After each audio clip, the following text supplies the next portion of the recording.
Assalomu alaykum.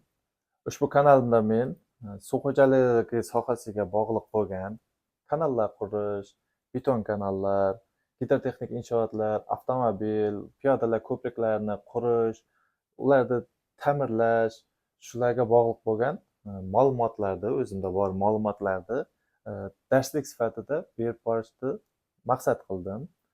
Men o'zimni tanishtirsam, men Abduramanov Baxt Umarovich, Qoraqalpog'iston Respublikasi Ellikqal'a tumani Bo'ston shahridanman. Men bu sohada 6 yildan beri faoliyat yuritib kelyapman. O'zim ham shu sohani bakalavrni tugatganman. Shu sohada 6 yil davomida katta qurilishlarida, katta loyihalarni chizishda jarayonlarda qatnashdim va shundan o'zimda to'plagan tajribamdan kelib chiqib, o'sha tajribamni ham darslik sifatida yangi boshlayotganlarga, suv xo'jaligiga kirib kelayotganlarga yoki loyihachi bo'lmoqchi bo'lganlarga, shu sohaga qiziqqanlarga qisqacha va bosqichma-bosqich o'zimda bor bilimimni shu kanalim orqali berib borishni reja qildim. Xudo xohlasa, hammasini ish tartiblarini ham, loyihalarni chizishda ham, Xudo xohlasa, hammasini birgalikda olib boramiz. Suv xo'jaligi bu o'zi asosan nima?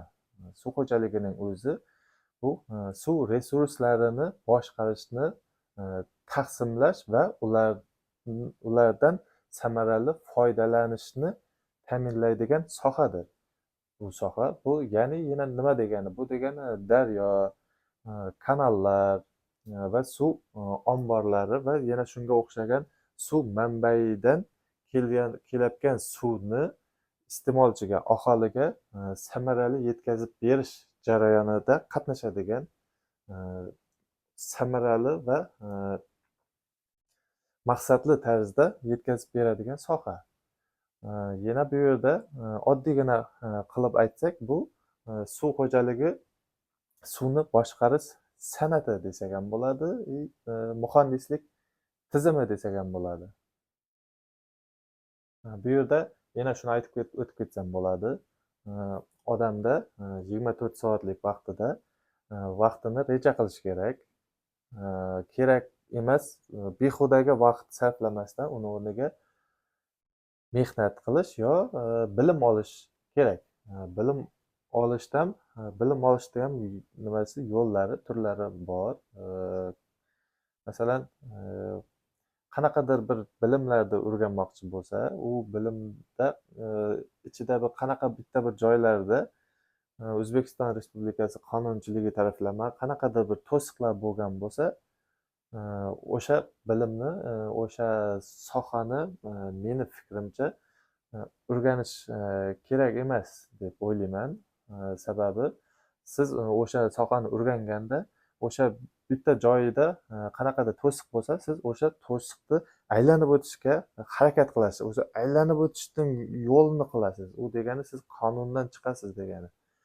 Qonundan chiqqanni bu yerda bizga u sizga foyda keltirmaydi. Mumkin foyda keltirar, foydali soha bo'lar, lekin meni fikrim bizga barakali foyda bo'lishi kerak. Barakali bo'lishi kerak. Masalan, siz o'sha qayerdadir aylanib o'tsangiz, o'sha joyda sizga o'zingiz kelayotgan barakani siz o'zingiz aylanib o'tib ketgan hisob bo'ladi.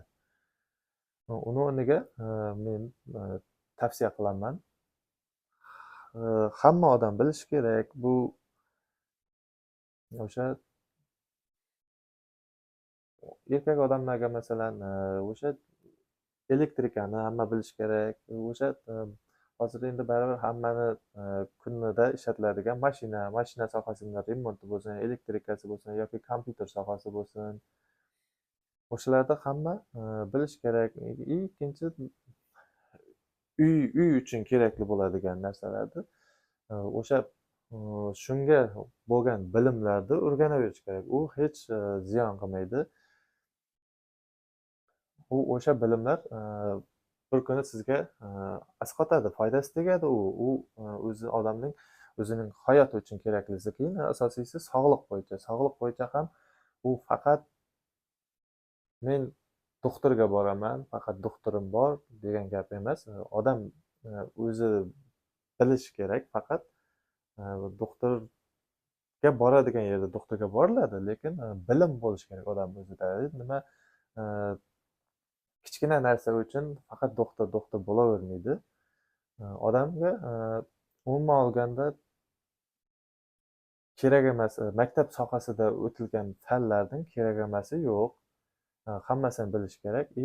O'rganish davomida odam qancha bilim olib borsa, o'shanda biladi ekan. Siz qancha ko'p bilim olsangiz, hali u yog'ida yana undan 1000 barobar ko'p bilim bor. Uni ham o'rganishingiz kerak. Siz hali o'rganmaganingiz ko'pligini ozgina o'rgangandan keyin bilib borasiz ekan. Shuning uchun bu meni sohamga ham o'rganishni xohlaganlar hech qanaqa nimasi bo'lmaydi, zarari bo'lmaydi, o'rganib qo'ysa. Bu asosan AutoCAD programmada ishlanadi, chizmalar.